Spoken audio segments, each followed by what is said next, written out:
அனைவருக்கும் வணக்கம். சமையலின் ருசி பக்குவமி. பிஸ்மில்லா பாத் எப்படி செய்யலான்னு பார்க்கலாம் வாங்க. 2 கப் அரிசி அப்படின்னா 1 கப் பருப்பு எடுத்துக்கோங்க.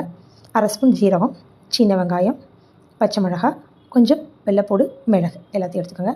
காயில் பார்த்திங்கன்னா பீன்ஸு, உருளைக்கிழங்கு, கேரட், முருங்கைக்காய், கத்திரிக்காய், தக்காளி, கொஞ்சம் கருவேப்பிலை, கொத்தமல்லி. குக்கரில் கொஞ்சம் நல்லெண்ணெய் விட்டுக்கோங்க நிறையா. ஜீரகம், மிளகு, கொஞ்சம் வெள்ளைப்பூடு, 2 வெள்ளைப்பூடு போட்டு நல்லா பண்ணிவிட்டு பச்சை மிளகாய், சின்ன வெங்காயம் போட்டு நல்லா வதக்கிடுங்க.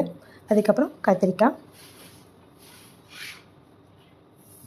உருளைக்கிழங்கு, முருங்கைக்காய், கேரட் போட்டு நல்லா பீன்ஸ் போட்டு எல்லாம் நல்லா வதக்கிடுங்க. கொஞ்சம் நல்லா வதங்கினதுக்கப்புறம் தக்காளி போட்டால் போதும். எப்போதுமே காய் வதங்கினதுக்கப்புறம் தான் தக்காளி போடணும். தக்காளி போட்டிங்கன்னா காய் வதங்காது.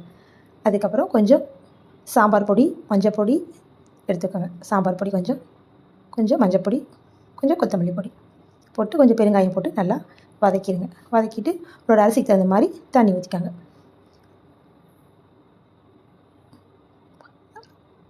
அரிசியும் பருப்பும் போட்டு வதக்கிட்டு தேங்காய் பூ போட்டு கிளறி விட்டு ஒரு பவுல் வச்சு அப்பளம் வச்சு சாப்பிட்டு பாருங்கள். செம்ம டேஸ்ட்டாக இருக்கும். தேங்க்யூ.